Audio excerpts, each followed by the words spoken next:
No matter where you are or who you are, music connects us all. We started with a dream, but now we are paving the future. Welcome to the Sound Espressivo Global Competition.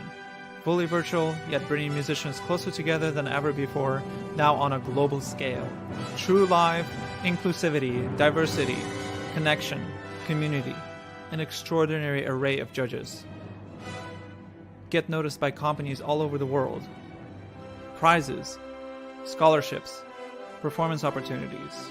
Apply to be a part of the most exciting congregation of artists like nothing you've ever seen before. We guarantee quality and leave no musician behind. We can't wait to hear you on the virtual stage.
Good day, everyone, and welcome to Virtual Concert Hall's music channel.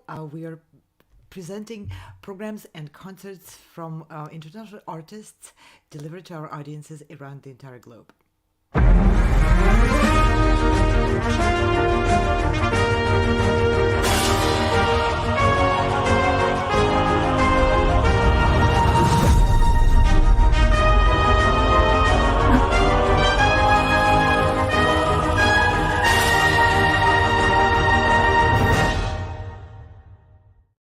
And continuing with our long weekend of Carnegie Hall and colORCHESTRA auditions for soloists and composers who are auditioning here for the privilege to be invited as featured artists and featured composers in the concerts at the Carnegie Hall in 24-25 concert season, as well as with orchestras worldwide in the seasons with colORCHESTRA in 24-25 and further later down the road. Without further ado, I would like to introduce our today's panel of the judges and invite to join me here in the virtual broadcast studio, Maestro Giacomo Franchi. He's a pianist and a conductor. He was featured on many stages around the world, conducting and performing as a concert pianist, as well as in many CD and album releases of complete works, for example, by Aaron Copland, and complete piano works by the Stravinsky's piano works. Welcome, Maestro. It's a great pleasure to have you. The music director of New York Chamber Players Orchestra, a veteran orchestra participant in our Carnegie Hall concert seasons. Welcome, great pleasure to have you here. Thank you. I'm excited about all this. Beautiful. Wonderful. And next, let me please introduce Maestro Scott Woodard. His orchestra, Butler Symphony, is just recently joined the colORCHESTRA project and will be hosting winners of the auditions in the upcoming seasons in their concert series. We're really proud to have Maestro Woodard join us. His conducting took him to a position of the guest conductor and the music director of many orchestras around the world, including for his study in my alma mater, St. Petersburg Conservatory, with a student of the legendary Maestro Ilya Musin. And it's a great pleasure, Scott, to have you with us. Thank you for making time and for joining this broadcast. Thank you, Anna. I'm delighted to be here, and I'm excited to hear all the performers this afternoon. Thank you. And next, I would like to invite on our virtual stage to join me in the studio a wonderful Armenian conductor, Navart Andresyan, who is an expert in the contemporary music interpretation, both in symphonic conducting and in choral conducting. And she has directed ensembles all over Europe and in many countries. And she's currently joining us from Armenia.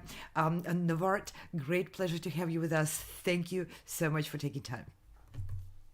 Yeah, thank you for inviting me. The same. I enjoy really my colleagues, and it's great. Thank you very much.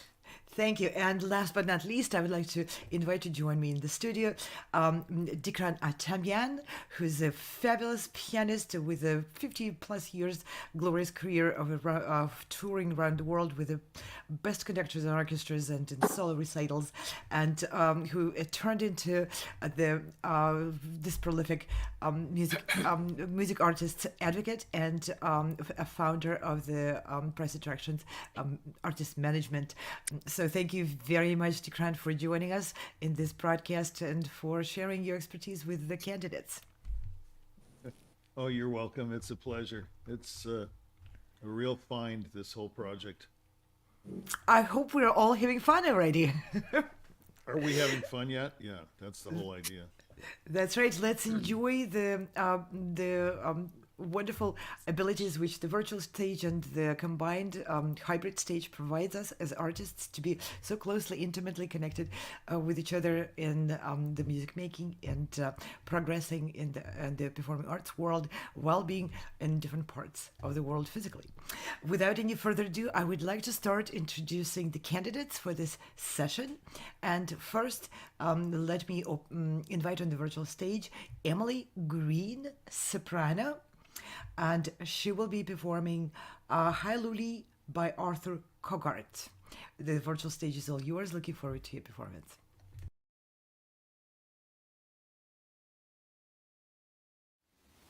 Hello, my name is Emily Greene, and I will sing High by Arthur Когart.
Wonderful.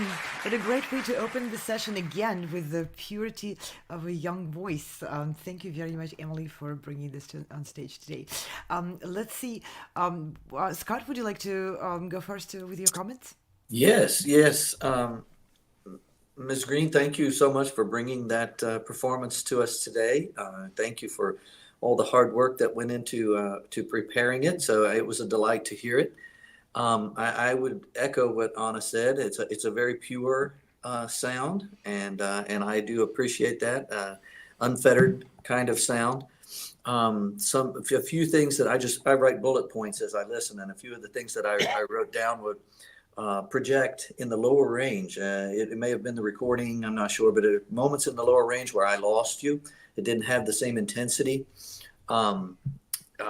Finish phrases with musicality. We get to the end of a pitch and then we release, and then those releases kind of dictate to us the long line, which was another of my bullet points, the long line of thought that you're presenting, right? And as we release it, depending upon how we release those, if we release them with musicality and phrase, attitude toward the phrase, then it's a much more musical experience.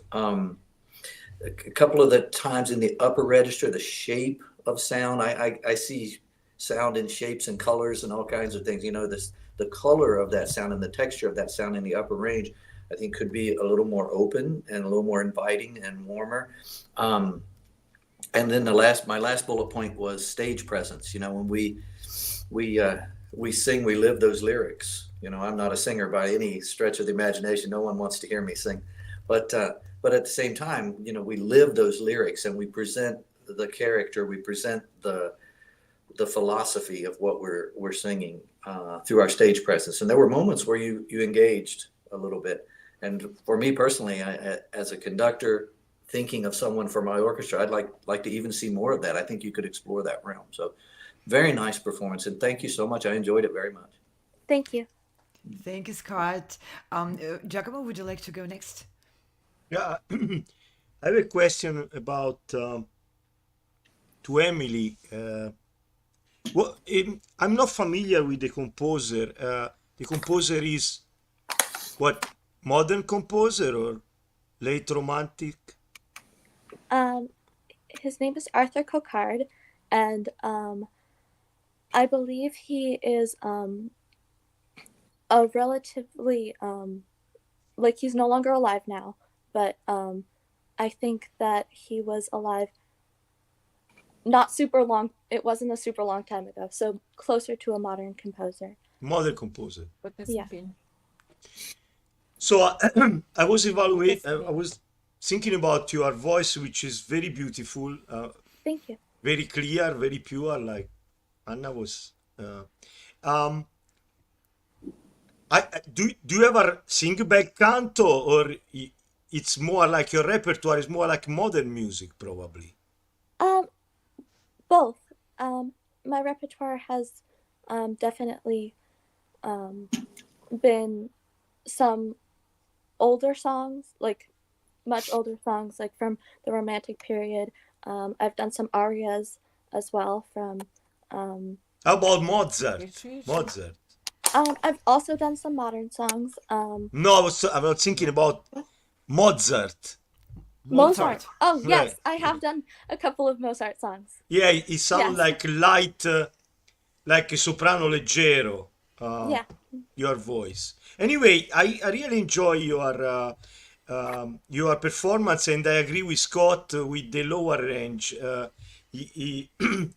I know even singers that are with a lyrico or even a spinto, sometimes in the lower range the voice disappear.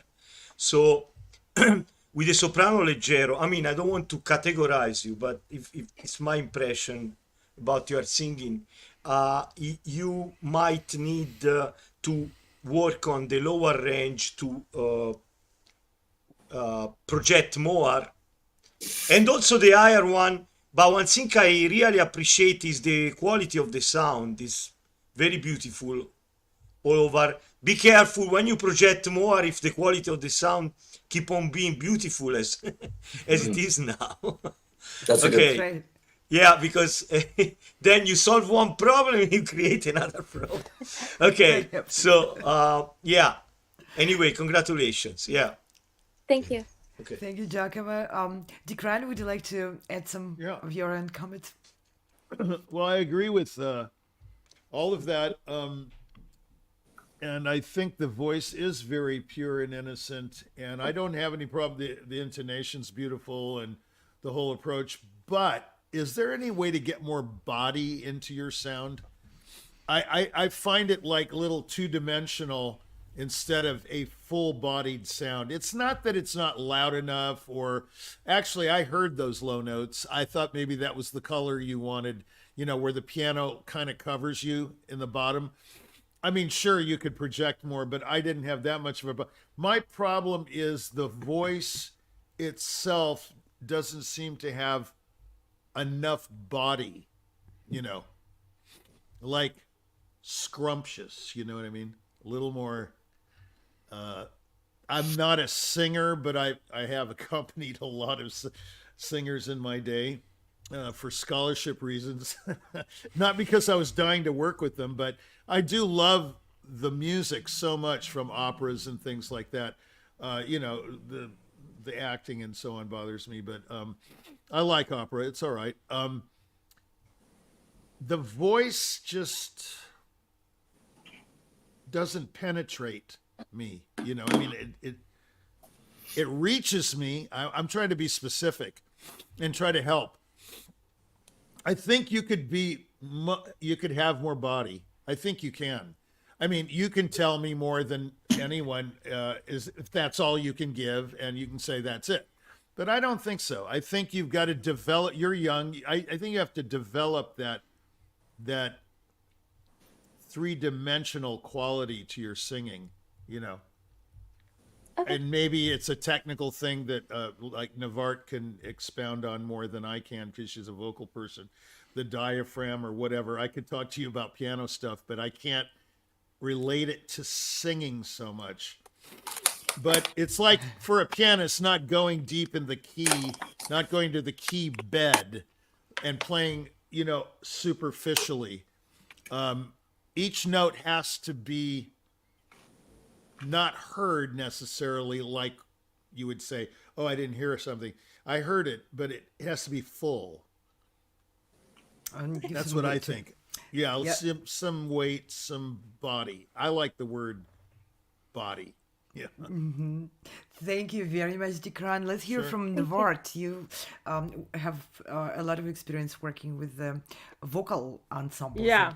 And, Yeah, choirs, yeah. yeah, and yeah, the voice is very pure.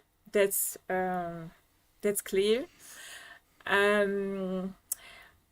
I think there is the real problem. Your problem is how if you study vocal. Yeah, are you studying vocal? Yeah. Yes. I think the problem is how your teacher, vocal teacher, are managing that. Because if the vocal teacher decided that you are a coloratura, she or he will work with you for the coloratura in notes. But I think you must ask her or him to experiment another way, because lower notes, higher notes, it's the easiest. Middle notes, most difficult, and lower notes, it's awfully difficult. So you need to have deepness, as Dickran said, body. It can be it's said like that. Your voice need deepness, means that try to work on lower notes, yeah, to have that body. Because when you will work on lower notes, your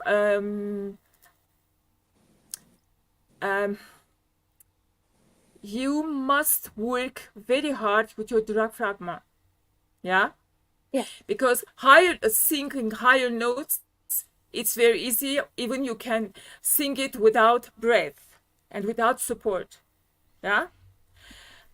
I think you must have a discussion with your teacher for that, and try to see if you are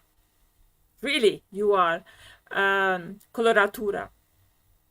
Because sometimes it happens that coloratura, with studying different way, the vocal with the vocal coach, change, go to soprano, simple soprano.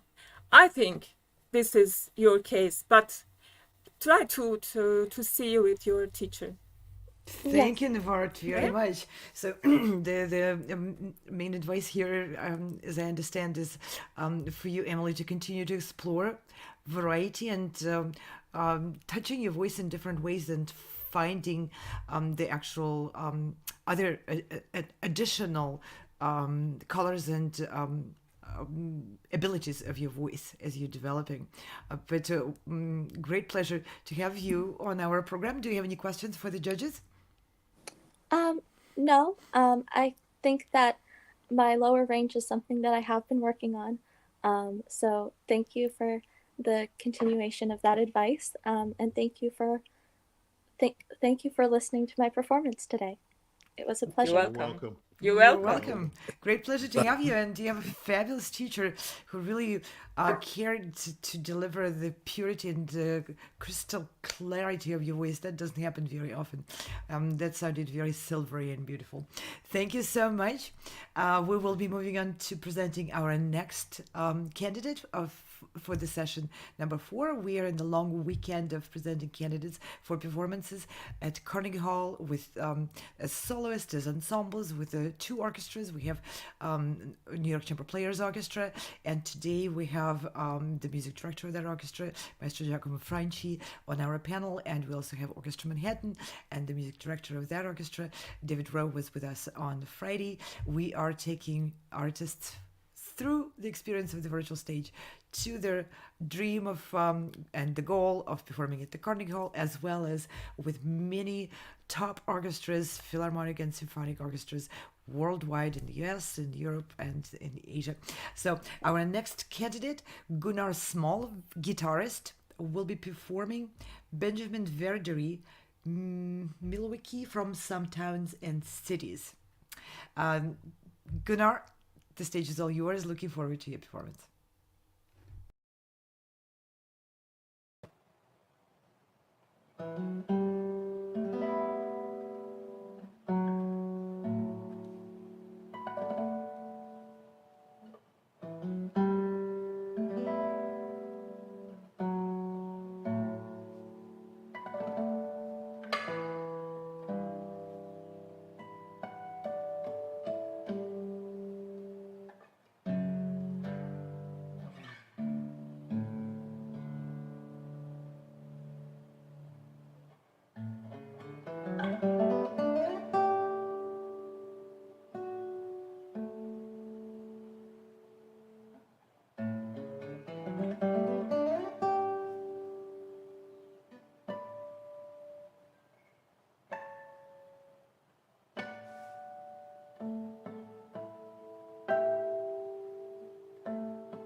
nice. What a pleasure to have a different genre style.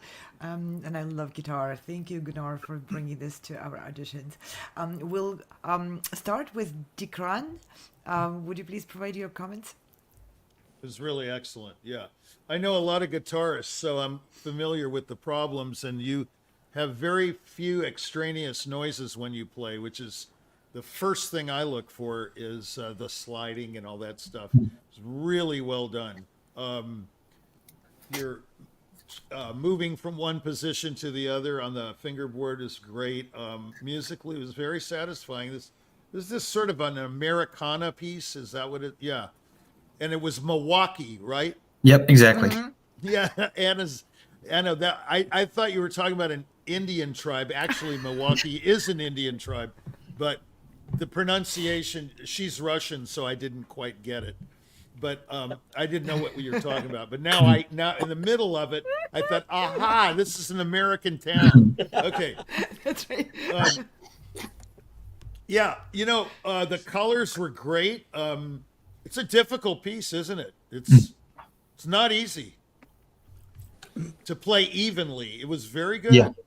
Yeah, it was really good. Who did you study with? Or do you study with, or whatever? I study with Douglas Rogers through the Levine School of Music. I don't know him, huh? I know Douglas. He's a fantastic guitarist. He's great. He's great I don't know him. patron of young musicians. You're really you're in good. the great hands. So yeah, congratulations. Great job. Gunnar. Great job. Thank you. All right. Well, thank you, Dickran. Navart, would you like to add something? Yeah, I liked very much the guitar sound, and I liked very much the beginning. You took your time, and you played with the space, the sound, silent space, and you gave time to the space, and then it changed. Yeah, it changed, and it's really very good. The musicality is top. Congratulations. Thank you. Thank you, Navart. Let's see. Giacomo, would you like to add something to the comments? I enjoyed your playing very much. I enjoyed the fire in your chords, and yeah, it was a nice contrast with the precision. Your playing is very precise. There is not much criticism. If I want to criticize something, because that's my job here. So anyway, Gunnar, you're making the job of criticizing very difficult. Right. You're so good. oh, thank you very much, Anna. I was just thinking. Maybe in the beginning there were these melodic lines sometimes, but this is like very nitpicking. I mean, it's just I'm going to look at the, like we say in Italy, the hair in the egg, il pelo nell'uovo. So sometimes there is like a melodic line that you keep the same dynamic all along. Okay. And it seems that you don't have a direction there. It might improve your guitar playing when you have a series of notes at a certain speed, and you don't use the same dynamic from the beginning to the end, but you actually do a little crescendo. It's kind of cliche. I mean, like going a higher pitch naturally, you want to do a little crescendo. Even in the music doesn't actually write that, but it gives you a direction and it helps you being also there, like what you are doing, But, this is very nitpicking. Congratulations. Very, very good playing. Thank you. Thank you, Giacomo, very much. Well, Scott, would you like to add something? Yes, I'm last to go, so I guess I have to say this was terrible. This was the worst performance we've heard. Just to offset all the praises, right? No, I'm joking. This was marvelous. I enjoyed it very, very much. It was a heartfelt performance. In terms of musicality, I felt as though in the rhythmic sections you were true to your internal metronome, and it flowed for me. Those quasi cadenza sections, in the opening section where it flows into the rhythmic section. Oftentimes we hear performers where there's just a stark line between those pieces, and you flowed very well from one mental aspect to the next. And for me, that's music. We, as performers, we breathe, attack, support, and release. And somewhere in the middle is where all the magic happens, right? I'm fully aware that you can play the guitar and hold your breath at the same time, but it's so much better if you breathe with the music and become a part of that living organism that is music. And I feel that you do that. It just was wonderful. I don't really have any criticisms, but I do have one question. Have you played with an ensemble before? Have you done anything with an accompanying ensemble? I have. I would say the type of music would be very different, more traditionally Spanish pieces, but yes, I have, and I really enjoy it. Okay, very much. I was very much impressed with your abilities, and in my mind, I thought, this is a young man who can collaborate really well. As a conductor, that's what I'm always looking for, somebody who can make music with me, and with the orchestra. So bravo, well done. Thank you, Scott. Well, and Gunnar, do you have any questions for the panel? Well, one, normally I play music from Spain or some Brazilian from Villa-Lobos or Fernando Sor. And traditionally, those are much cleaner sounds. They're much neater. And I would say Milwaukee has a much more rustic tone where sometimes you want to play a little buzzier, maybe on the fret bar. Sometimes you want to, I don't want to say muddy, that's not the right word, but sort of step away from clean precision and into a more rhythmic tone, maybe with some of those unnecessary sounds of sliding. I'm just wondering, would you guys keep that separate from the rhythmic section from the beginning with the harmonics, or would you really add ponticello to the whole piece? I'm trying to find where to put in that rustic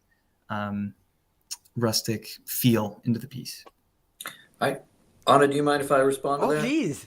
Okay, I think stylistically you did some wonderful things. I agree with you that those additional noises, they are just part and parcel of that rhythmic section. And what you were doing, I thought, was stylistically very nice. You juxtaposed two very contrasting styles between that quasi cadenza section and then the rhythmic, and it just made me. I was vibing a little bit there and so I thought it was incredibly stylistically correct. My personal advice, the rest of the panel may have something different to say, but I would not change it. I thought you made good decisions. Yeah, thank you. Dickran, did you want to? No, I totally agree. I mean, all I meant was he's really got control over the instrument, and he doesn't make. I mean, I'm tired of hearing guitarists to make all these crazy noises all the time, but I think you made the right noises. I mean, I didn't mean to say like, oh yeah, it's unstylistic. I meant to say that it was really well played. The execution is really perfect. It's really, really good. Yeah, exquisite playing. I'd love to hear you play like a Giuliani concerto. That's what I'd like to hear. I know some people don't like him as a composer, but I think he's phenomenal for the guitar. They're hard too, and you'd probably play the blank out of it. I have to watch my words on this show. Refer to the alternative language cheat sheet, please. Alternative. Yes, I need to use my alternative vocabulary. Yeah, that's right. Gunnar, thank you very much for bringing the guitar to those auditions. It's always great to hear this instrument, and for your exquisite performance of this piece. And please pass great congratulations to your wonderful teacher and mentor. It's great to hear you. Can I add something? Please do. Am I allowed to ask his age? I'm 17. You are 17. You're 17? Wow. You have a very good musical maturity, but you must work there on it. Yep. Yes. You have a You gift have, which but you you have the must responsibility continue to carry. to work. Yes. Hard work equals bright future. I'm sure you already know that. Bravo. The only thing I would suggest, do you ever improvise on the guitar? I really want to lean more into that, but as of now, I'm pretty book bound. Yeah, because for example, if you would join, I don't know, like a jazz trio or something like that, I think it would probably enhance your playing is great. So we already established that. But you probably would get a little more relaxed if you are coming from a place of creativity. I mean, that's the only suggestion I have. Great. Good suggestion. Very Yeah. good. Very good Well, suggestion. It's really great. Yeah. Thank you very Okay, much for your well, time. Thank you. Yeah, and thank you, Bravo. Gunnar, for Thank you sharing very your much. talent and your hard work and your great accomplishments with us. We will be inviting on stage our next candidate. I'm reminding everyone these are live finals of the auditions for Carnegie Gala performances during the season. We have 7 concerts season at the Carnegie Hall in 24-25, as well as colORCHESTRA performances with orchestras worldwide, and these wonderful musicians are candidates for either or both of those opportunities. Next, we are inviting on stage Philip Becker, who is a vocalist and will be performing Giacomo Puccini's lucevan stelle from Tosca. And Patrick, the stage is all yours. Looking forward to your performance.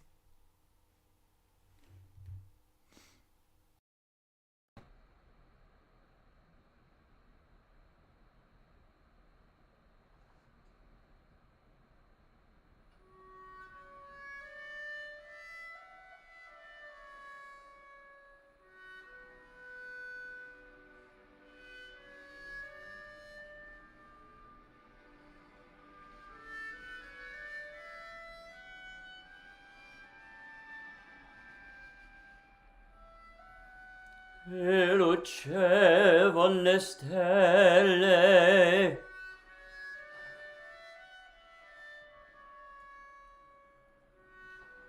e alezzava stride all'uscio dell'orto e un passo sfiorava l'arena.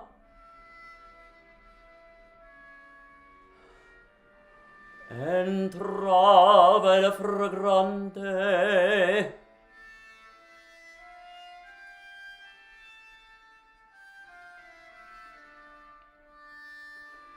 mi cadea fra le braccia. O dolce bacio la vide carezze mentre io fremente le belle forme ne scioglia noi veli svani per sempre o sogno mio d'amore l'ora è fuggita e muoio disperato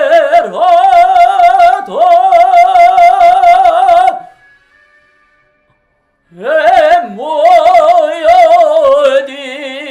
disperato e non amata mai tanto la vita, tanto la vita.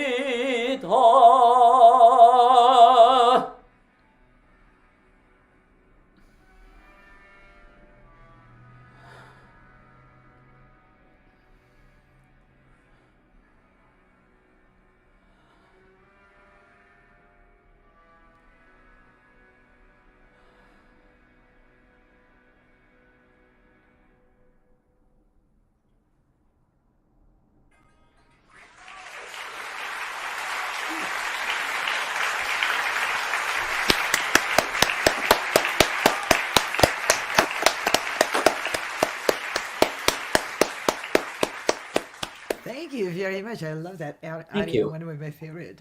Navart, you have worked with so many vocal ensembles and contemporary music and romantic music in different countries with all those different styles of singing. Let's have you go first. Yeah. There's first thing that you had the courage to sing this song, which is not easy. You could sing something easier, but congratulations, you risk to sing it. There is a big problem. It's your breath. Your breath. You have no muscles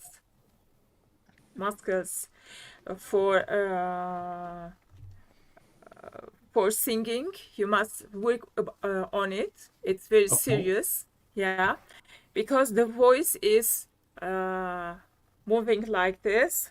This is more than vibrato. It's more than vibrato.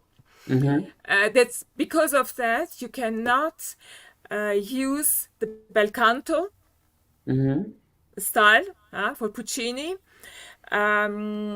It disturbs you because the voice is moving like this, because there is no how to say Support? Muscular support? support. Thank you very much. Yeah, support for the breath. This is the first thing. Second thing, all what I will say then is coming because of this question, this problem. Yeah, there is bel canto. There is Italian pronunciations. I think Giacomo will be happy to explain to you how it is, and so on and so on. Now we cannot speak about interpretation of the piece because there is all these problems. You see?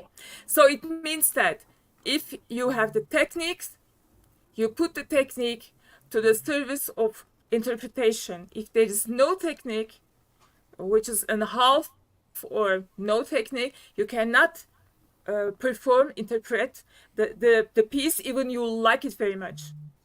That's what I wanted to say. But you risk to sing it. Bravo. Thank you. Wonderful. Thank you, Navart. Well, let's hear now from the Italian side, the bel canto side of the world.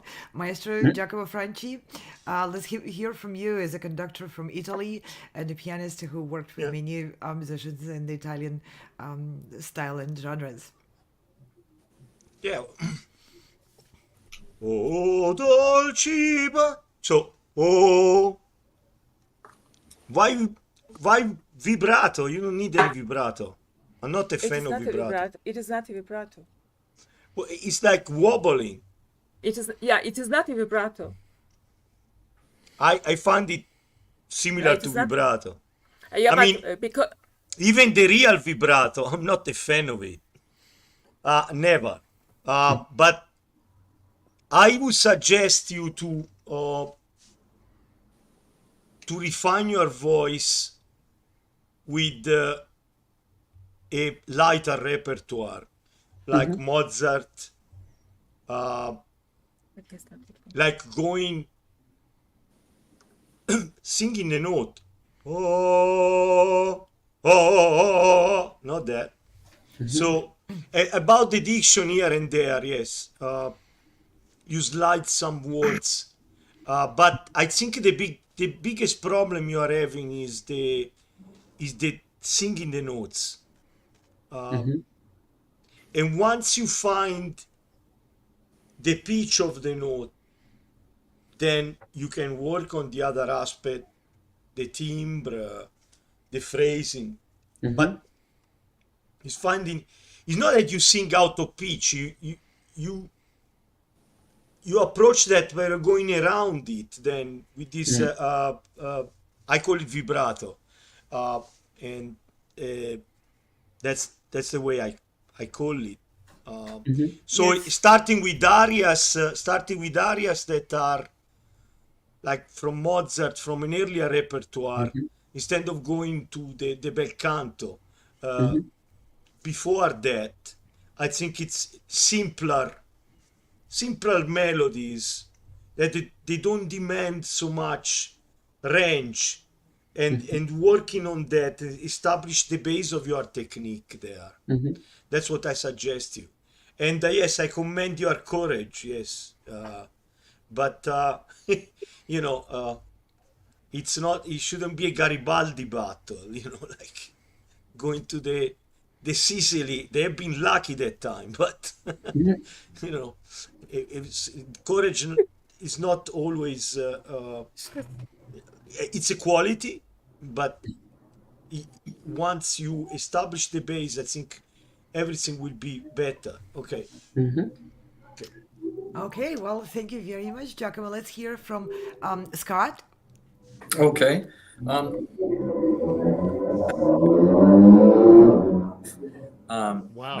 I'm getting some noise in the background. Sorry, neighborhood got loud.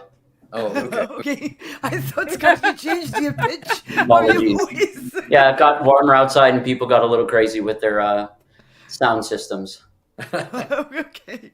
Well, I agree with most of what's been said today. I think there are some issues there. However, I think these are solvable problems for you to, you obviously have worked hard to get to this point in your career, and you're not evidently have a great work ethic and not afraid of hard work, right? Not work brittle, as my grandmother used to say. So, and I'm sure that you can approach these things. I agree with some things. I think everything comes from the idea of breath. I'm no singer, but in a former life, I was a trumpet player. So I know a little bit about breath, and I apply that to everything. I believe that everything we do musically, from picking up instruments to conducting, is an extension of our voice. We sing as we do all of these things. In fact, my Russian conducting teachers used to say, from the below, so from pick things up from down here, pick up that sound. And I think as vocalists, we can do that as well. Picking up that sound from below and letting it blossom out of the body is something that I think is a concept that sounds a little esoteric, but I think it could be of benefit to you. And then the other issues, I think, can stem from it. The other issues don't really matter unless we have good, solid vocal technique, right? But then things like, for instance, be consistent. The beauty of the Italian language to me are all those open vowels, right? That's why we sing in Italian, all those beautiful open vowels that we can hold forever, right? Sometimes those vowel sounds are a little inconsistent with you. I always want a singer to impress upon me that the language in which they are singing is their native language. I don't want to know that you're American or English or whatever. When you're singing Italian, I want to think that you are Italian. So the consistency of those vowel sounds, I think, is something that will help you achieve that. And two, in the upper range, again, this goes back to air and how we focus that air, how with the shape of everything. As a student of, I'm again no singer, but as a student of vocal sound, the shape of everything in this vocal cavity is important in terms of what we're doing. But those are some small points I had, bullet points that I wrote down as you were performing. But thank you for your performance. I enjoyed hearing it. Thank you. Thank you. Dickran, would you like to add Yes. a few comments of your own? Yeah, please. Did I hear something? Oh, I'm sorry. I thought I heard someone talking. Yeah, this is a difficult case. I have something to tell you. There's, to me, the greatest voice that has ever walked the planet is Gehem Grigorian. He happens to be Armenian. He just died recently. He has the most incredible voice. He was favorite of everybody. Gergiev, Covent Garden, Papano, everybody engaged him. He made lots of money, but nobody knew who he was. He just never really promoted. But he's all over YouTube. You've got to hear this guy sing.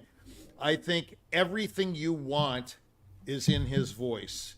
If you are perceptive enough, I think you can pick up everything that is there. That's number one. He's just absolutely, I mean, he blows everybody away. There's Domingo, there's nothing like Gregorian. It's the greatest pure voice possible. I've never heard anything like it. You could learn a lot from him. I think the problem here is simple. I agree with what everybody said, but how do you solve it? That's the question. It's very easy to criticize. It's not so easy to help somebody. And that's the mark of a great teacher. And you have to break down the elements, and you've got to say, okay, this is the problem. I do not know the answer to that question. I won't even attempt it, but I raise the question, what is the problem? You see what I'm saying? Mm-hmm. You've got to get to the bottom of it, whatever it is. You have the ability, you have the drama, you have the desire, you have a lot of things. But the intonation, I mean, you could start there. This is a problem. Like Navart was talking about, or somebody said it's not the intonation. No, that was Giacomo. Mm-hmm. It is. It's everything. You have to do everything. It's like people say, well, what do I do for my career? You know, I say everything. And they go, what do you mean by that? I said, everything. You can't just do one thing. Okay. Mm-hmm. Oh, this is the answer to my prayers, or I need to win the Clyburn, or I need to win the Metropolis, or, I mean, there's no answer to any of these questions with one answer. It's a very profound thing. I had to come to grips with this in my career after a lot of success. I had to tell myself, what are you doing? I mean, what are you doing? You know, and I quit for 3 years. Oh, I made some crazy excuse. I told the managers to go to hell and everything. Oh, I'm sorry. I'm not supposed to say that. But you've got to do what you've got to do. That's it. I don't care whether it's intonation or standing on your head or flying from a trapeze and playing Sardis upside down. I don't care what it is. Get to it. You see what I mean? Right. And you can right. do it, man. People, there's nothing anyone can't do. They just don't do it. Now the Bible says just do it. Well, the Bible's not a bad piece of writing, Or the Nike commercial. Or the Nike commercial. That's right. Or right. Bo Jackson, Bo Knows Beethoven. Have you ever seen those? That's right. I mean, you guys don't even know what I'm talking about. The greatest pure athlete the world has ever known. He ran up center field fence and caught a fly ball, robbing somebody. I mean, he literally walked up center field fence vertically. And he was drafted in every sport. How does one get to that point? Well, you can say it's natural ability. You can say it's talent. You can say blah, blah, blah, blah, blah, blah. But if you want it, you do go get it. That's right. If you want it, you have to go get it. Nobody's going to do it for you. It's like I tell my son, all that damage was done by so-and-so and so-and-so when you were little, spoiled brat and all that. Now you have to do the hard work. Now you have to pull yourself up and get your britches on, or whatever those stupid sayings are. You can't blame it on anyone else. You cannot blame it on anyone else. You've got to do it. Do the work, and you're going to be very happy. Thank you very much. Now, Patrick, I'm not a member of the judges panel, thankfully, but I wanted to say I definitely sensed probably the most important thing: the will, the desire, the want, the drama in you as a interpreter and as an artist on stage. So just do what you need to do to make that vocal technique supported, bring out the best of your voice, and there'll be nothing stopping you. That's my humble opinion. Thank you. Okay, thank you very much. And we will be moving on and inviting on stage the next presenter. Next, we will hear from a cellist, Alexander Frank, performing Popper Polonaise de Concert Opus 14. Alexander, it's a great pleasure to present you on these auditions. Looking forward to your performance.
Wow.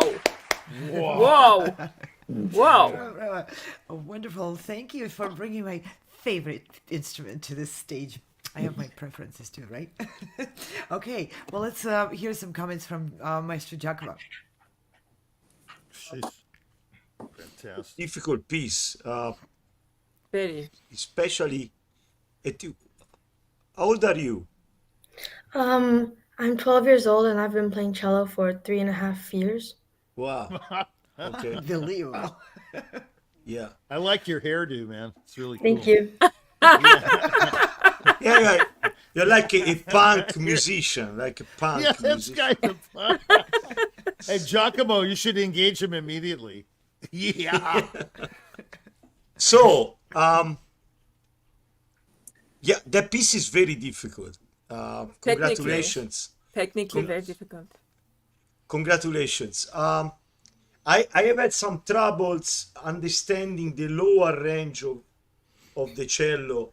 Some passages, especially in the beginning, I couldn't understand.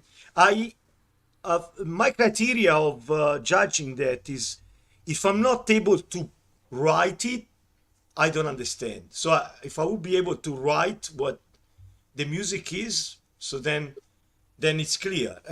It was kind of mud there in the bass. In the higher playing was much clearer. But again, I want to emphasize that the piece is very difficult. So, bravo. And I mean, I have to be pointing something that also some intonation in the jump could be better. Maybe I'm not a cellist, but maybe playing slower, listening more to every note, quarter speed, then half speed, then speed. But I mean, at your age, you can do whatever you want. You have great talent. So You have time. Thank you. we all know that. Thank you very much. Okay, well, let's hear from Maestro Scott. Wonderful job. And when you factor in everything that Giacomo said, the difficulty of the piece, the fact that you've only been playing for 3 years, you're already a far better cellist than I will ever be. And so, I wouldn't presume to tell you anything too much about technique, but from a conductor's standpoint and what I hear as a conductor, these are the kind of ways that I would approach what I heard.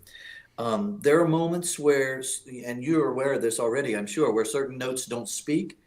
So you want to make sure that the string pressure is appropriate so that we get the actual resonance of the sound, particularly in pizzicato passages where it just almost didn't speak. It was almost a dead string occasionally. So you want to make sure that proper string pressure is there. I agree with Giacomo. There were occasional intonation issues. So when we're making those shifts, those quick shifts, we want to make sure that we're be clean and land exactly where we are supposed to land. You obviously have rehearsed this over and over for many hours, no doubt, but that's how we do it. We hit that piano, we find that pitch, and we match it so that we know, the finger is going exactly where it needs to go so that the intonation is clean. One other thing that stood out to me, even if you're a soloist and playing with the finest orchestras, those moments will happen where you are just slightly out of sync with the orchestra. And this happens, it becomes more pronounced with an orchestra, but you and the pianist work to get things back together, and you did that. With an orchestra, it becomes even more pronounced. So I would urge you to think about finding techniques to concentrate and get the sync back together. This SYNC, that kind of sync, not the bathroom sink or the kitchen sink. This kind of, right? To get things back together in a quicker pattern, so that the audience has no clue. They think you did something, very romantic and very, Easy. But to make those kinds of things happen quicker, those are what the great soloists do. It happens to everyone. to be able to marry those two sounds back together quicker is the idea. But again, this was a very difficult piece, and for you to be playing it after only 3 years or so of playing cello that's just fantastic. So bravo, bravo. Thank you. Thank you. Well, let's hear from Dickran, please. Well, I'm still reeling from the performance. I mean, it's just unbelievable to me. You make the right sound at the right time, and that's all that's required. You're just completely natural. You're like a miracle. I mean, this is the first time I've heard an artist I mean, I don't know. At my age, it's getting foggy, but I mean, that's just exactly the way I hear that piece. I know the piece very well. My friend Billy DeRosa played it when he was 8 years old, played the living hell out of it. But the thing is, you played it with such artistry. It's one thing to play the notes, but you just it's like Wieniawski, it's like you understand this style of playing, and the space between the notes, it's just like kind of miraculous. I was listening to it and I thought it was defying my reality. I mean, I said, is this kid, you just are blessed. That's all that's to it. I've never heard, including what we heard today, and I'm not going to name names. We heard some pretty amazing playing, but I have never heard anyone beat this. You have a natural ability beyond, I mean, intonation. Come on, man, you can conquer that. That was a couple spots. You can conquer that in 2 seconds. With your brain, you've got a laser brain. I mean, Thank you. I mean, you were improving as you were playing, actually. Did you know that? I mean, come on, who can do that? I mean, you are a freaking genius.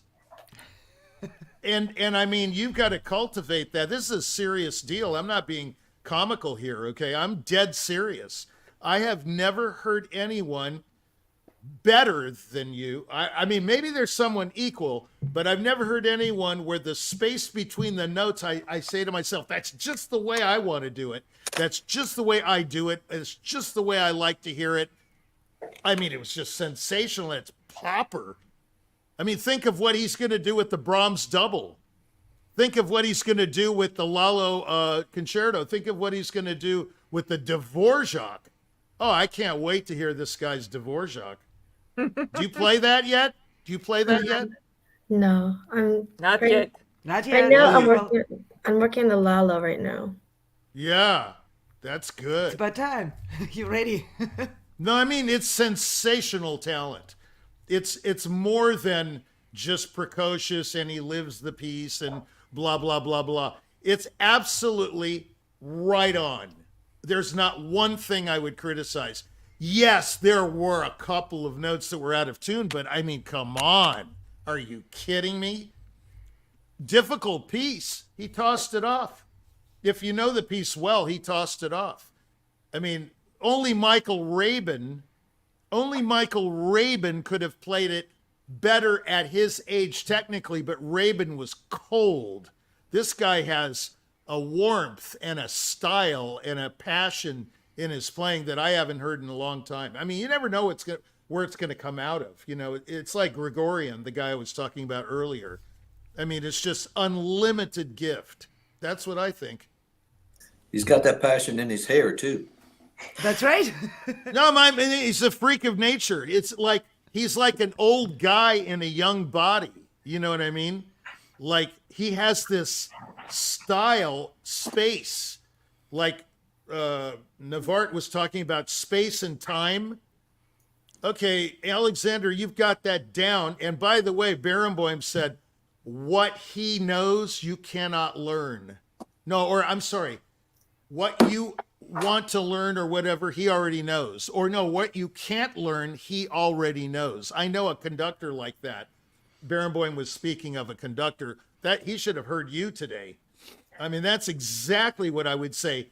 You are born with this. It cannot be repeated or replicated. You could practice all day long for the rest of your life, and there's never going to be the way you just played it. Sensational. And I don't say that very often. Thank you very much, Dickran. And Alexandra, you got some great praises. Don't let that get into your head. Go and fix those intonation problems so that they don't exist anymore. At your level of talent, you serve your talent with full dedication. And that's what I would like to wish you to do. There's lots of other techniques you will learn, and that'll apply to more advanced and other pieces and bigger pieces and different pieces and different composers, and keeping the hygiene with your technique and with intonation and all of that. That's just the service musicians do to their own talent and to the talents of those composers whose music we play. All right, and congratulations to your teacher too. Thank you all very much. We will be inviting on stage the next performer. Next, yeah, you're welcome. Great. Good to have the cello on our broadcast. Next, we will be presenting a flutist, Jonathan Lee. We have a great variety of compositions, different times, different styles, and different instruments. That's just a feast of great music today. Jonathan Lee will be performing Poulenc Sonata Movements number 2 and 3 for flute. Welcome on the virtual stage, and best of luck. We're looking forward for your performance.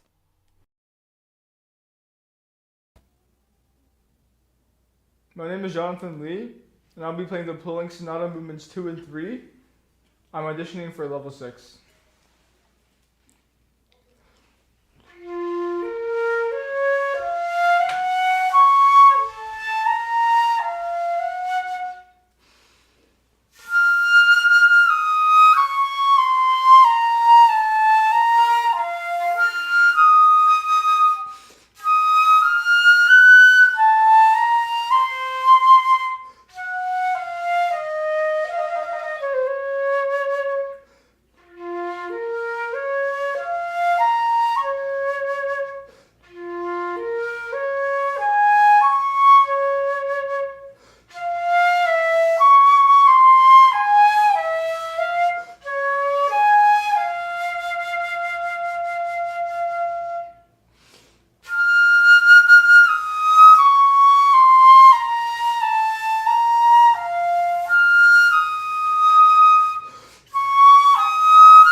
playing.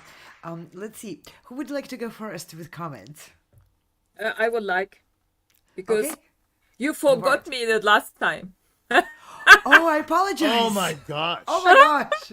It's been a long day in the work. My No, apologies. What did you think? no problem. I apologize no to problem. Alexander. No problem. I wanted to What did say you for think? the cellist that in a wait a minute. So I just a minute. As a cellist in another life, I wanted to tell him that it's very good. His technique is very good for his age and for the years he studied. But there is one thing I wanted to tell him, that all that melodical parts, he can sing more and play more legato, and the legato is finishing with staccato. It must be separate. We must feel that it's dancing, it's happening something. That's what I wanted to say. Yeah. So what about the flutist?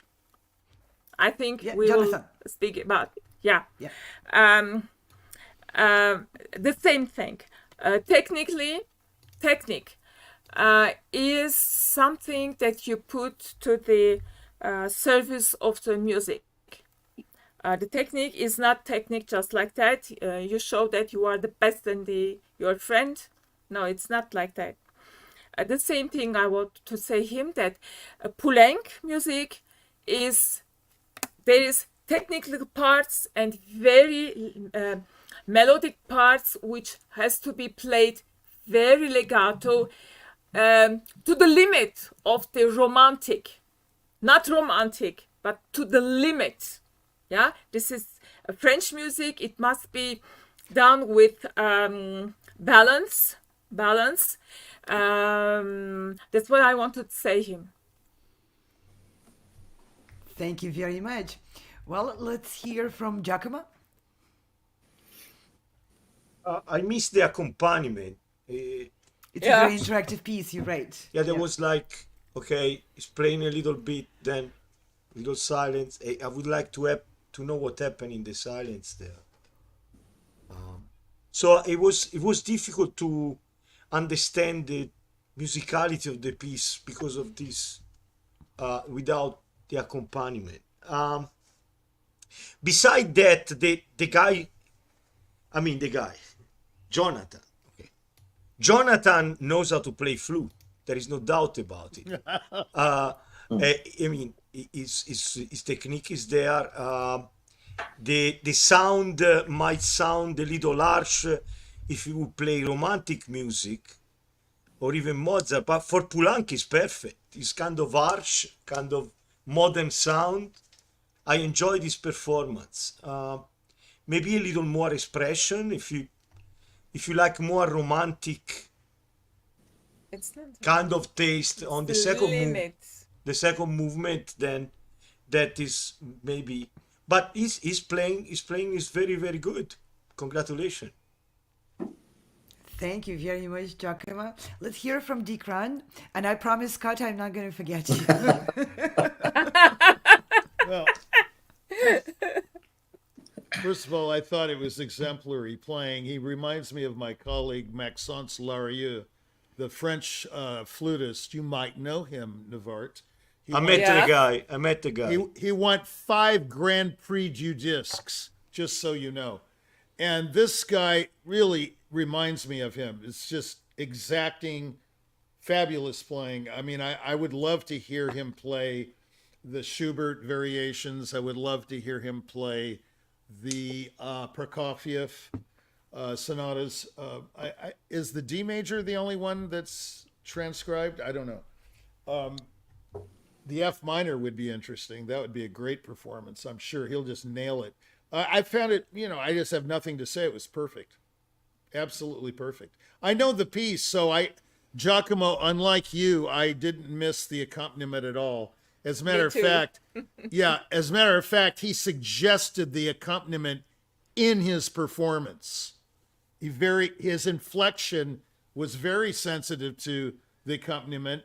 It might have sounded like he went from section to section quickly. Navart, you probably agreed with that. But nevertheless, he's kind of a businessman. He just wants to get on with it, which I appreciate. I like businessmen. They're very economical. And I thought he was, listen, if I was Carlos Kleiber, which I am not, I would say, sign him up. And Chelabadaki too. I would say, sign him up. I don't need 20 rehearsals with this guy. I sign him up. That's what I would do. Wonderful. Thank you. Thank you very much. Now, Scott, from your perspective, please. Yes, I agree. I think it was marvelous performance all around in most ways. I have a couple of things that I know he's not in the room right now, but I'm sure he's going to listen to this. So I want to speak directly to Jonathan when I say, there are certain aspects of playing that already, and you have all the tools in your toolbox to fix any of the problems that you may run upon. It's clear to me in your playing that you have those abilities and you've studied and worked, so you have the fixes already. But a couple of things I wanted to say. Number one is, as wind players, we really are singers. We are, and I've said this to another player before, as any kind of player, pianists, you name it, even a percussionist in my mind is a singer. So my suggestion, I know you're already listening to fantastic flute players, and that's what we do. Imitation is the greatest form of flattery. So you listen, you imitate, and you get better and better. I encourage you to listen to great singers as well. Listen to that technique. How do they produce that sound?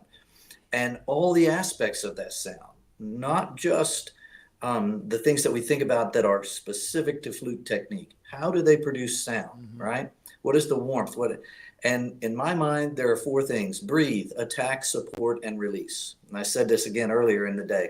All the magic happens because of those four things. How do we breathe? It's indicative to the quality of sound, the color and shape of sound that we want to produce.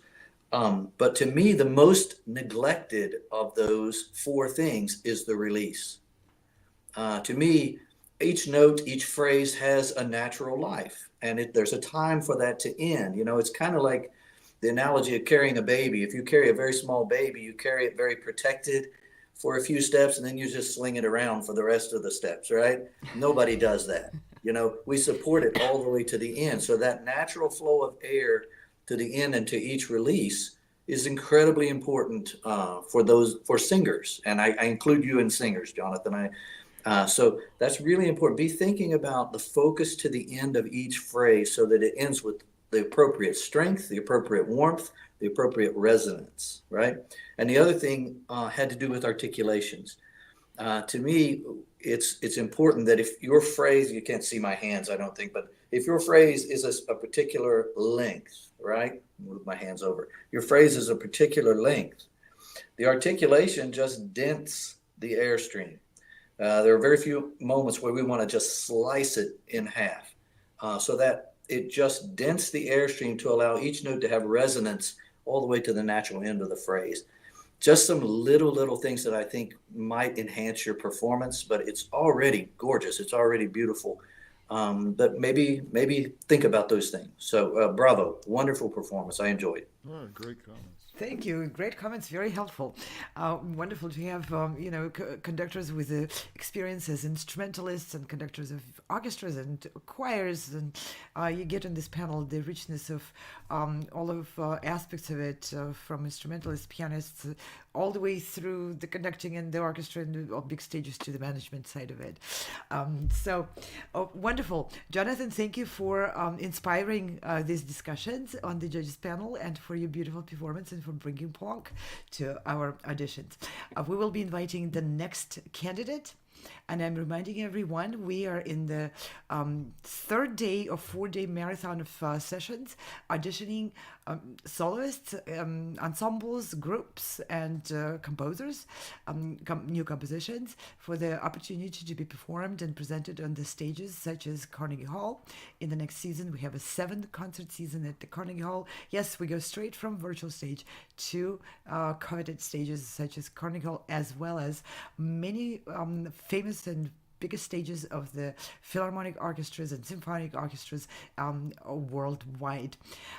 Okay, next performer will be a vocalist, Vladimir Avetisian, who is performing live on this broadcast, really stepping on the virtual stage live. And this will be Gunnar from Faust, Méphistophélès Act II, aria Le Vœu d'Or.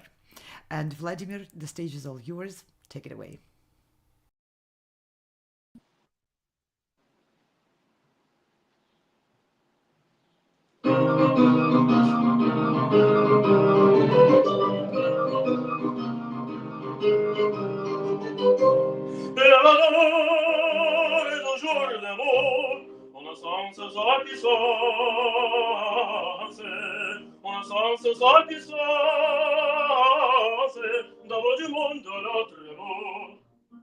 Pour fêter la famille, le roi et peuple comment faut-il, aux gris ombres des sécu, dans ce Dieu dans la forêt, autour de son piédestal, autour de son piédestal.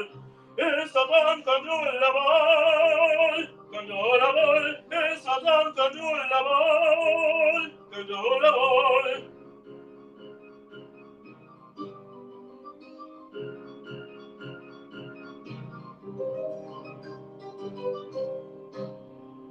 La valeur, vainqueur de Dieu, dans sa gloire de l'histoire, dans sa gloire de l'histoire, la monstre jette sous le ciel. Incontable orage étrange à ce bien la chambre, s'éluant le verre dans le sang et dans la fange, au brille d'ordre. Au brille d'ornamital, et ça donne quand nous la vol, quand nous la vol, et ça donne quand nous la vol, quand nous la vol.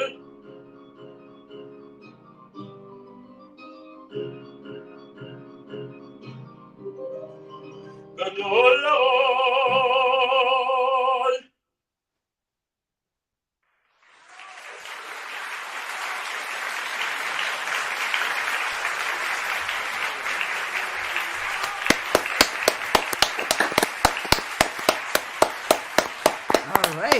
Wow. How refreshing. That was a great aria and one energetic performance of it. Let's hear from Maestro Giacomo Franchi. You're coming from Italy. It's appropriate you take the stage first. Well, it's French, but... Well, fine. Isn't that a bel canto? No, actually, that's the main problem I'm having with this judgment. Yeah, my question to you are here, right, Vladimir? You are here. Vladimir was performing live, so he's. No, I mean in this case here. Because sometimes we didn't have. So my question is, your vocal coach is French? No, my vocal coach is YouTube. How interesting. It's not good. Coach. Well, I mean, I do a lot of research. I use a lot of techniques I do through this translator, and that's it. So, je parle en français un petit peu, but I couldn't understand your French. So if I could, so that you are talking about the edition, and the test is not Italian, it's French, as we all know. But I studied French for 5 years, it was French, but next time I will try to articulate more. Yeah, it's like articulation of the language, and not only that, I think probably also the right pronunciation of the language. Is there amour in the test? I never said amour. What was that more when you say at the end of the phrase there was a more? I didn't know what the word was. Can do la bol. La bol. Comment? La Comment? Ball. Ball? Ball? Like ball, like you're going to the ball. Conduit la ball. Okay. So but anyway, it wasn't amour. Anyway, yeah, okay. So your intonation is good, your projection is good, and I see some flair in your singing. That's the good part. Keep up the good work. I enjoyed your singing. Yeah. Thank you very much, Giacomo. What would you have to laugh? What is she laughing about? What are you laughing about? I love this guy, man. He's just so entertaining. Oh, okay. Phenomenal. Okay, good. We'll pass the baton to Navart. Navart has Yeah. experience with French. Le Vaudor est toujours debout. On encense sa puissance. On encense sa puissance. Yes, that's right. The pronunciation is absolutely not clear. If one doesn't know what is this piece, will think that you are singing in a Russian. language coming from the moon. I'm so sorry. Can I say it? You just read it. So I was singing Le Vaudor est toujours debout. On encense sa puissance, on encense sa puissance. It was the exact same words, but I took a note about pronunciation. Thank you for. So please, I'm a French, so I'm. No, I'm not arguing with you. I'm just saying. No. Let me. Yes. Let me finish. Yeah, let me finish. So, singing in French is difficult because there is no accents as in Russian, as in German, as in Italian. So this is totally another technique of pronunciation. This is one thing. So I think the best that you work with a coach or a coach who is French or knows very well French language, because the message of Mephisto here must be very clear. He is glorifying Le Vaudor. It's the golden calf, yeah, as written in the Bible or in the what is the name? In the book of Exodus, glorifying money and richness. So it's very important, a very important piece in this opera. It's one of main pieces.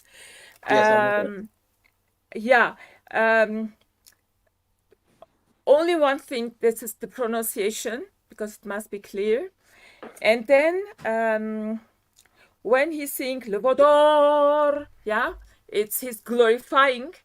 It is not a love song. It is something else. And I think that's what I wanted to say, but really try to work with a coach of French language. Yeah. Anyway, singing in French is difficult. It's not. Is there any other note about the actual singing? I learned this aria 2 weeks ago, so I'm still it's new for me. I like to challenge myself. I took all the notes, but we focused on the language for 2 opinions. Maybe something about my voice that I would like to hear. Yeah. So I'm not sure that this piece is for your voice. I'm not sure. Yeah. This is my personal opinion. You can agree or not agree. This is another question. But yeah, that's I love it. Clear, huh? This is great. You love it? I love it. I just love this back and forth, Yeah. man. It's phenomenal. You can't do this at the Clyburn, that's for sure. That's for sure. Yeah, that's right. Or the Naumburg That's for that matter. That's Or for the sure. Leipzig, or the Yeah. Leeds, or any other competition. And what about... Navart, go ahead. I want to please. give you a big kiss, Navart. You are so amazing. Really? Oh, thank you Yeah. very much. You're welcome. So I think I will fly to California to have your kiss. Who said I was in California? No one knows. I me, don't Chuck. know where you are. I don't know where you are. Oh, it's a big mystery. Okay. What about the vocal technique? I don't want to repeat what I say to many, even for the flutists. You see, if you once make music and you hear on YouTube many singers or instrumentalists or anything else, and you try to repeat their performance, their interpretation, it is not you. You must be sure of your work. I think about that. Yeah, think about Well, that. this is me, so yeah, but I get your point. Yes. Yeah, think about that, because this is very important to become a good musician, to have Thank you so much. your personal opinion on the piece you play, personal opinion on your musicality, personal opinion on your techniques, and so on. Thank you. I appreciate it. Well done. Well done. Thank you, Navart. Great. Okay, well, let's hear from Dickran. Yes. This is so entertaining. Hey, Avetisian, I like you, man. It was great. Thank you so much. Yeah, it's exciting. I like the singing. It's really good. I like it. No, in that deference to Navarrete's very learned in this area and all that, and same with Maestro Franchi, but I just thought it was great. You know, it was very dramatic. Hey, what's that room you're in? Where are you? It's my living room. Okay, Good. yeah. Where is that? New York. Oh, you're in New Manhattan. York. Okay. Manhattan. Okay, it was an interesting space. I just wondered where it was. That's my living room. No, it's your living room. That's good. It's very elemental. I like that. Like the opening of the Rite of Spring. You know, it's like the birth of the earth. You know what I'm saying? So no, I really enjoyed it. It was very dramatic and in your face. And I mean, I'm not a singer, but you know, I don't care. I thought it was just exciting, very musically satisfying, very dramatic. I was fine with it vocally. You learned it in what, 2 weeks? Whatever. Yes. It's very short, huh? Yeah, I like your attitude, man. It's like, it's cool. Yeah. Okay. Well, like I said before, this is me, so it's always me. Vladimir, can Yeah, I ask that's you you. a question? Vladimir. Can I ask you a question? How long are you studying vocal? Well, I sing since I was 6 years old. I went to pre-college as a conductor when I was 16 to 20. Which then I got pre-college? a bachelor degree in the academy. Which pre-college did you go to? Well, the pre-college was in my hometown. It's in North Caucasus. It's called. Sorry, this is my dog trying to ruin everything. So. Which country? Yes, it's What the country? city calls Mineralные Vody, and then I studied in Moscow in Russian Gnesin Academy of Music for 5 years as an opera singer. Aha. Okay, Very so good. YouTube now- is not your primary teacher. You had some training from those little people who teach musicians at the Gnesin Institute. So you had some proper no, I instruction. had private teachers because didn't appreciate teachers in the Gnesen Institute. You know, You're very opinionated, that's for sure. That's the point. You didn't like the Hey, teacher. I like your hair too. Your My hair is attitude was awesome, man. always in check. So I had 2 private teachers. They were both great sopranos, and they teach me throughout all those 5 years. So I'm very grateful that I had those private teachers, women. Excellent. Okay, Hey, I have a let's hear question. some.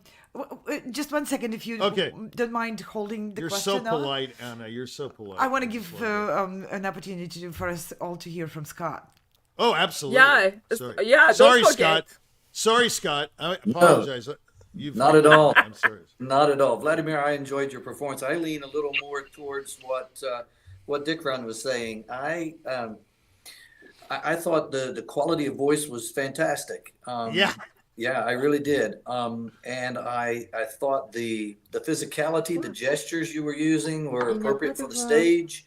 And from my perspective, I had 3 years of French study as well, and maybe it's just where I am, my Wi-Fi links. I didn't have as much problem with the diction, but it could just be, variance of where I am. But the quality of the voice and all that kind of thing, I thought it was fantastic. I enjoyed it very much. The one thing I would say is that with an audition of this type, it is very different than other types of auditions where you stand on the stage, you sing, you go. Here you have the benefit of some expertise to help you. And criticism is never easy to accept. How we accept that criticism is... It's fine. It's not that hard. Sure. Yeah. When you Scott,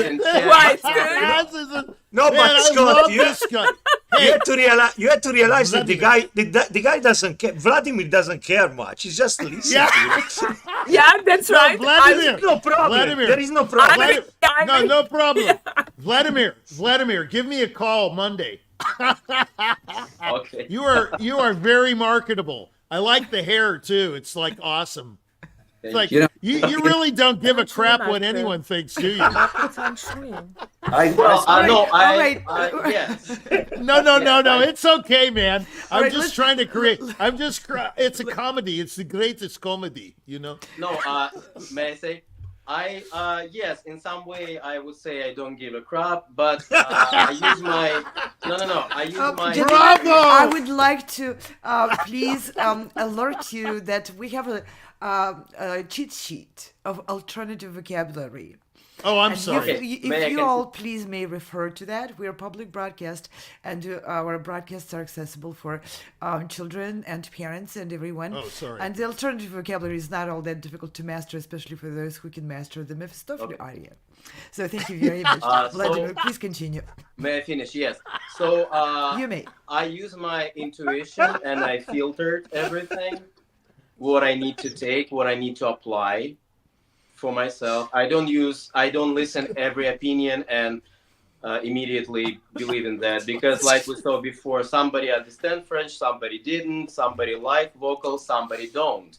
So you cannot, this world, it's black and white, and so you need to have that filtered and use your intuition, what exactly you need to, the main takeaway, and from who exactly you need to take away that. Absolutely. That's But anyway, the greatest advice to everyone who is watching. I appreciate that. I want to add something. I think I really admire your attitude, Vladimir. I mean, don't lose that. Like just go on. And the thing is that another advice I want to give you is to grow artistically. I'm not joking now. It's like an equilibrium of being confident, but also being humble to grow, to take advice in order to grow. Yes. So that's a difficult equilibrium, because maybe if you take too much advice, you start losing in the confidence. You just say, oh, maybe they are right. I'm not good. Yes. So, but it's a difficult balance. Don't lose your flair, I would call it, but yeah. Thank you. Wonderful. I don't think we allowed Scott to finish his comments, and I'd Oh, like yeah. to hear them to the end. No, the only thing I was going to add to that was that I studied conducting in Russia, so I have literally been beaten over the head with musical shovels. That Musical shovels. That's a great. so I understand that. That makes but two of us, at the same Scott. time, don't make me figure out for myself that you've only had 2 weeks to work on this, right? I mean, Yeah. my Yeah, Russian that was conducting good. teachers would if I said I only had 2 weeks, they would say, "Get out, come back in 2 more weeks." Then so make me figure that out for myself. Maybe I would, maybe I wouldn't. Because everything else you were doing, I thought was fantastic. Thanks. Very I may not have convincing. figured it out on my. Yeah, wonderful. And I remember, Dickran, you had a question you wanted to ask. Miss Moderator, Please. yes. Yes, Miss please. in moderation. I think Scott brings up an incredible point. You know what's so great about this format? It's the obvious, right? You could do anything you want, and there's no guy looking at you like this, like, oh, I'm going to really kill his student. Well, whoever wants to go with the musical shovel at us and hitting us in the head will have a lot of flying to do and quite a bit of money spent on airfares. As we are all in different countries. The musical shovels, all that aside, the format is not anything goes, but let's loosen up, guys. It's not, it's not Vietnam. Okay, come on, You know what I'm saying? I mean, That's it's right. like, no, this was great. This was the most incredible example of the old model dead. The new model lives. And I used to say we'd have to get on a plane in 20 years to go hear a symphonic concert in Boston because all the orchestras are going to be dead. The Boston Symphony will be the only one in business because they have the budget. But now I'm saying the phoenix has risen from the ashes because of Anna. That's what's going on here. She invented this whole thing, and it's absolutely stunning. And from a formidable artist, This is pretty amazing stuff. Yeah. That's what I think. Thank you very much. I appreciate the compliment. And I want to point out this has been created by the community of artists. A great community of great artists who wanted to do things the way we want them done. No, it's not. No, Anna, it's not true, Anna. It's been created by you and James. I mean, the format is from you. The format is from you. We'll take a blame. Yeah. All complaints come here. Go ahead. I just want to say, last comment, Vladimir. Tremendous potential. I'd be happy to have you with my orchestra. Yeah, I mean, there you go. Vladimir, you won the heart. You inspired the discussion on very profound and broad topics, and you really nailed that area. If you want to hear my opinion, I think it was so much. great. Thank you. I'd like to suggest one more thing. It has something to do with the attitude. I would like to ask you, please, next time to treat the advice which was given to you, not on your main field, which is a performance, but the advice which was given to you from very experienced musicians and technical professionals regarding your technology. You will watch the performance and you'll hear that next time. Just take that information and maybe prepare your tech in sync with what the internet TV broadcasting does. Zoom is great. Fantastic, but Zoom cannot do what we're doing here, and in order to present you in the best possible way, we need your collaboration. So it's very good to bump heads, and it's really dramatic and wonderful. It's a dialogue. Sometimes, it doesn't even have to be dialogue. Some things we just do the way experts ask us to do, especially when it is not butting into your interpretive individuality, and it wasn't. So anyway, this was fantastic, a wonderful discussion. Thank you, everyone. Vladimir, thank you for glorious performance and wonderful spicy discussion which you sparked. We have one more performance to present. The last on this session, but not the least, will be Hein Choi performing Shostakovich Piano Concerto No. 2. The stage is all yours. Welcome and looking forward to your performance.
C'était super, hein.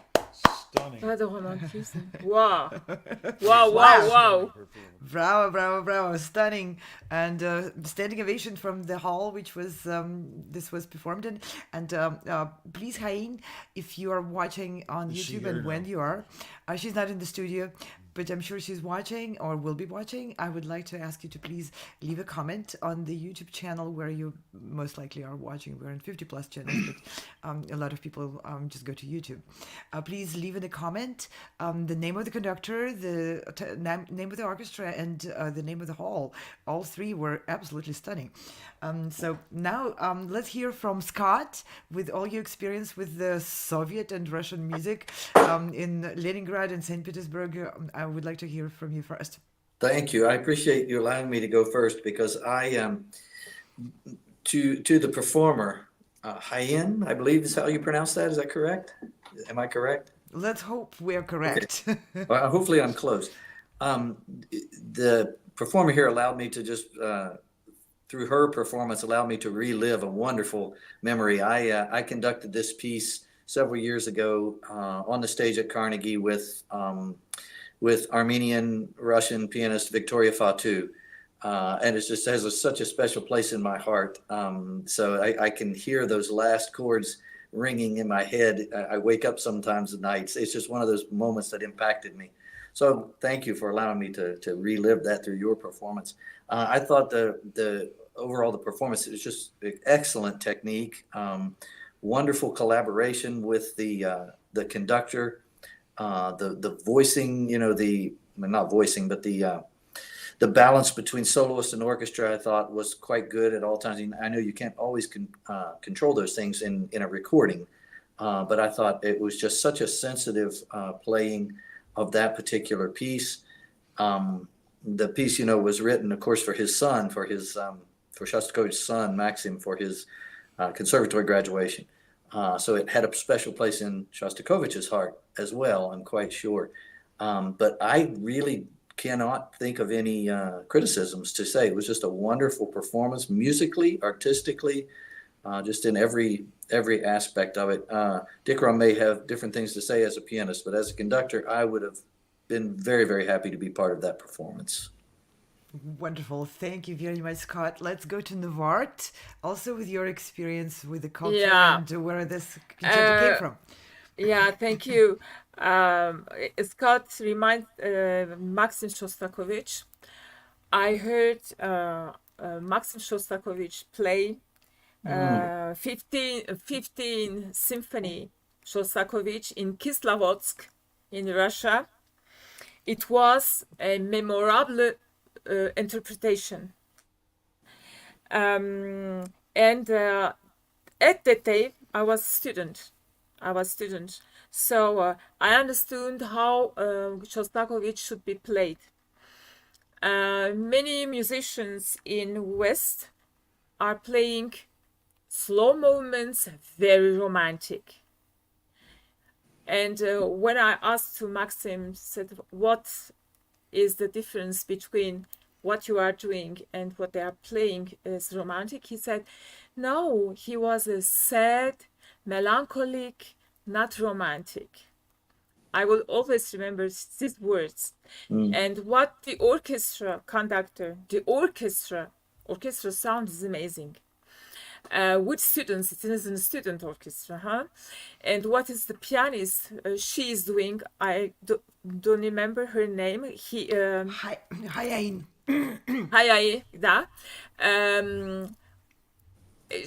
She show us that slow movements can be very introvert. Yeah, do you say like this in English? Yes, correct. And sad, very close in the head, in the mind, in the soul, but not romantic, because there's a very small limit difference between. Yeah, very small limit between, and I really enjoyed and I appreciate. First, she has a very good technique. The orchestra, I agree with Scott. The orchestra is in osmos with the conductor and the pianist. It is 3 feet.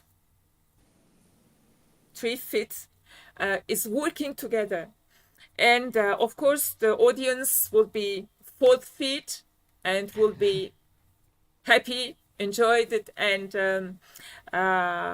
loved it. And the second movement, wow, the orchestra sound, wow, great. It's a compact sound as Shostakovich liked. It's close. What? There's no word. You see my gesture. It's like this, yeah, the sound. And they played. It's very good. And she was inside of the sound, and very simply, very sad, very concentrated. Was very good. For the third movement, she made the rhythmical part without moving, only one place. I don't remember, Scott, you will tell me. I don't remember the score. Is there accelerando somewhere in the third movement? In the Do you remember? In the second Do you remember? movement? Third movement. Third movement. Oh yes. I don't remember. Yeah, there is. Oh yeah. Okay. The thing is that accelerando, is it accelerando poco a poco or accelerando? I don't remember the score, so tell me. I'm pretty sure I remember it as poco a poco. Okay. It was clear. Otherwise, it wasn't clear. Right. Yeah, Okay. step by step. It's Do your really, Dickran really, step by step. really very good. Really, very good. And the orchestra helped her to play, to perform very well this piece, and she helped the orchestra to perform very well this piece. So it was an osmos. Wonderful. Thank you, Yeah. Navart. Well, let's hear from Dickran, a pianist. It was perfect. There was nothing to say. This is the way the piano should be played. It's effortless. It's clean. I don't think the piano can be played better than that. I mean, of course, you can say this is Shostakovich, which is number 2. I forgot. Number 2. Yeah. Number 2. I mean, you could say, okay, it's not the Chopin Etudes, it's not Gaspar, it's not Pictures, it's not Brahms, Paganini, both books, but it's Shostakovich number 2. And as far as I'm concerned, I haven't heard a more balanced. I know this conductor from somewhere. I don't know. He looks like Eschenbach, actually. No, it's not Aschenbach. No, I know it's not Eschenbach, but he looks like him. But anyway. Yeah, but who is it? I don't know. I don't know this conductor. I don't know the orchestra, but it was phenomenal. I mean, how can you play better? It just can't get any better. It looks like a student orchestra to me, which even adds to what you're saying. Could be festival orchestra. Yeah, as well. I mean, it was so appropriate. What's very difficult about Shostakovich, it's like in the cello concerto, that intensity. I mean, it's not that cello concerto where it's really intense in the last movement. Like Shostakovich can be very, very intense. This is more of a. I mean, you could say it's a fun piece. At least. Oh, it is. Yeah, it is, I mean, but there's an underlying intensity to it. Every moment you feel like it could just fly apart, Yeah, I know, but it's not like if you heard Rostropovich play the which key is that in Anna, the concerto I'm speaking Is it of? B flat? No, the cello concerto that I'm thinking of is so intense. And the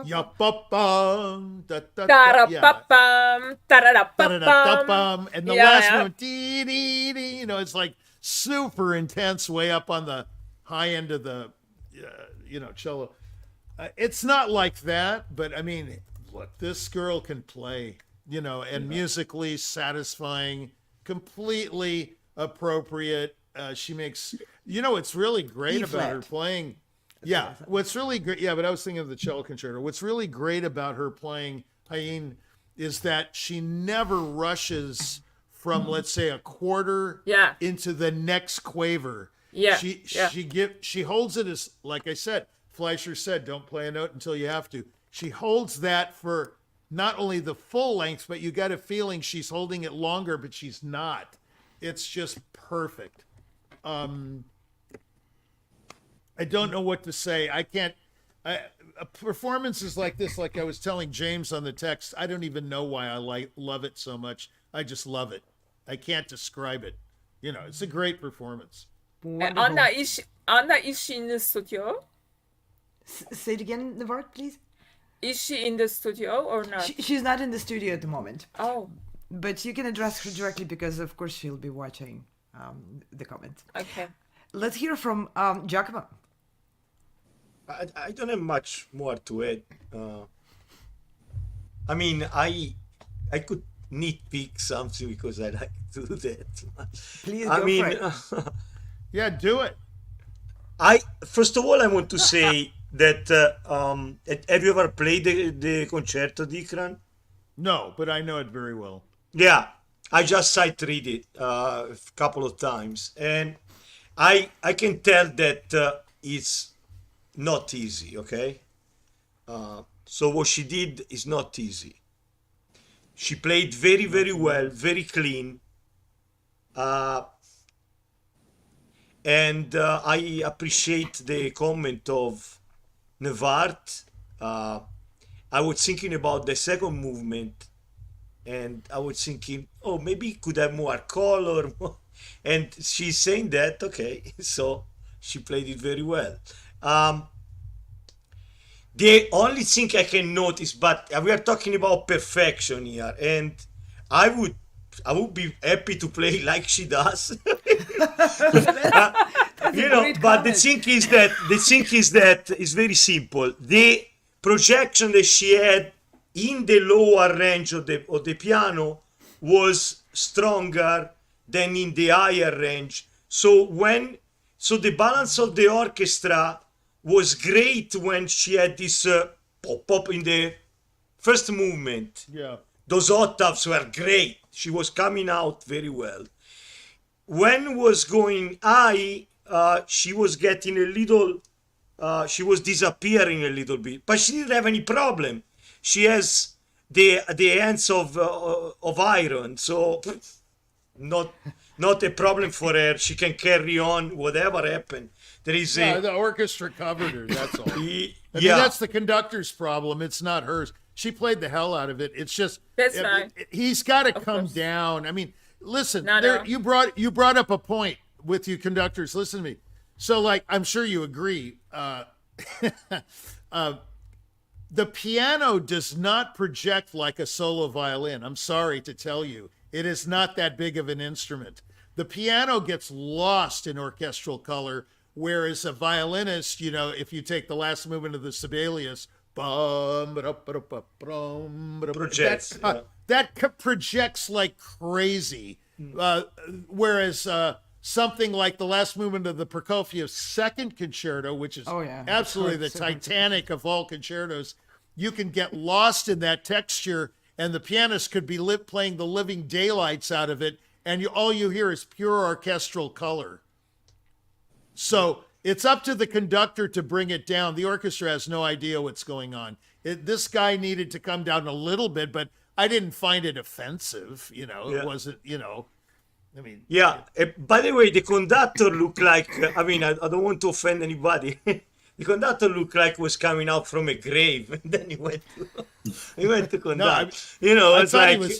I think he was a very good conductor. Yeah, conducting, but visually I'm talking about. It was very pale and he looked scary. He was reflecting the music kind of, and it's not a criticism. This is, I don't know if what's his name? Her name? Hein. Okay, Hein Choi. Okay. So another suggestion I have for her, maybe if she looks too usual Wang, you know, maybe like the skirt a little shorter, like something more that on visually. Visually very convincing. You've got to be kidding. No, I'm not kidding. It's so visually convincing. I know. I disagree. No. You disagree? Okay, fine. No, this is this was elegant piano playing. We didn't Okay. need slits down the middle and I'm the naked agreeing. legs. Come on. I am Yeah, I mean, agreeing. come on. All right. Well, I this- prefer the slit on the other side of the piano. That was where the audience fabulous. can't see it, and it's more suggestive. I mean, I'm sorry, that stuff is just showboating beyond gladiator no, this is style, for like no, show. this is phenomenal for the playing. public. I was talking about. Yeah, Anyway, this is yeah. phenomenal playing. I mean, yeah. Absolutely. No, stunning. no. I was not criticizing her playing at all. No, there is Well, nothing to criticize. If I may, not being on the panel of the judging, so my comments can go out the window any moment you want. But as a pianist with a Russian background, I just wanted to suggest to Hein to consider the underlying struggle to which Shostakovich dedicated practically all of his writing. And the tension between the desire for joy, desire for energy, lightness and brightness, which is very ever present in this piece. For Shostakovich and his life circumstances and his general attitude towards life and society in which he was trapped, let's put it this way, it does come through his most joyful writing. So the only suggestion I have for Hein, beyond, there's nothing you can't do on the piano, so your imagination is your limit. To look in this particular concerto, it's harder to find those moments where that is present, but it is present. And I'll give you just one example. In the last movement, where you have those, in the 7 beat measure, you have ta-ta-ta-tam. There's there's an accent in the first note, but the other 3 notes are typical Shostakovich struggle of like bullet kind of struggle. You played them, on my opinion, a little too polite. And that's where also the orchestra kind of tended to cover you. You were in higher registers, but if you use Shostakovich's own technique of playing piano, which was quite offensive, I got to tell you, the way he played didn't sound very nice. He was not very nice to the piano. He used a lot of vertical finger playing. And if you try doing that, as a student, we tried various techniques, and one of them was labeled, quote unquote, Shostakovich break the string. So if you really go down with a very fast touch on the piano, with a finger purely vertically, you can break a string without breaking your finger. However, that produces this pure percussive, piercing kind of sound in the piano, which Shostakovich was fond of when that was placed in the particular spots in his pieces, which were written in there to remind everyone that in any joy there is somewhere out there bullets flying. He was very much aware of that because of the circumstances of the society. And I hear it in this concerto, maybe because of my background, maybe it's not there, but I believe it is. So thank you all very much. If we have any closing comments from anyone, please. Wonderful job by all the contestants today. I enjoyed the entire day. It's incredible. Yeah. Really incredible. This is concluding our session for today. We have 2 more sessions coming up tomorrow, and I want to thank our judges for being so generous with your time, with your comments, with your expertise, sharing so generously with the candidates. Everything you had to say right in the moment. This is a treasured vision which we work towards, to have this unfiltered, immediate interaction between artists on both sides of it, on the performance and on the receiving side of it. We all, being performers, have been in there. So this is, hearing feedback from colleagues is nothing short of a miracle because of what it does to our growth as artists. So thank you all very, very much for participating in that process. Scott, Navart, Dickran, Giacomo, bravo. I appreciate it very much. Thank you. Thank you. Thank you. Thank you. Thank you. This is a huge work. It's organization. Wow. Great. Really great. And I enjoyed very much you guys, conductors and pianists. It was very good. Very Yeah, nice. it's always fun. You should come to all of them. They're quite an experience, actually. Yeah, I learned a lot, you know. I learned a lot myself. So I'm just curious, Nevart, where are you now? Where are Well, since 5 years, I'm based in Armenia, Armenia? Where? in Yerevan, in the capital. At the capital. Okay. And you, Scott? Yes, I'm here. I'm in the United States, mostly in West Virginia and Ohio, but I'm starting to branch out a good bit, thanks to Jack Price. So I'll be visiting. Jack Pratt. But is Dickran at? It's another. No, it's it's Ricci. Philip, Okay. No. It's Philip Spencer or Nash Mondragon. I go by that name too. I knew. You know who he was? But anyway. Yeah, never mind. Yeah. Where are you now, Scott? In this now? Right now, I'm in Georgia. I'm guest conducting in Georgia. I've got a rehearsal for Mahler 1 tonight. Wow. And then next week I'll be in your neighborhood. I'll be in Florence next week. Yep. Florence in Italy. Yes. Well, okay. I'm in New York, so it's a little far from. Right. It's Lezzetta. He's going to be in Lezzettaville. So Florence, or Florence, Italy. Italy. I know where Florence is. Firenze.